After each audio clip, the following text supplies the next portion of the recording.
Hi கலா, இந்த தடவை அறம் ஃபங்க்ஷனுக்கு நம்ம பேஸ்மெண்ட் பேண்ட்ல இருந்து என்ன பண்ணலாம்?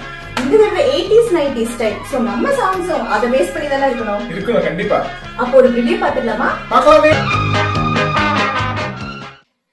ரெட்டை சூரியன் வருகுதமா, ஒற்றை தாமரை கருகுதமா, மணவாள நீங்க நானம்மா, மகராச நீங்க நானம்மா.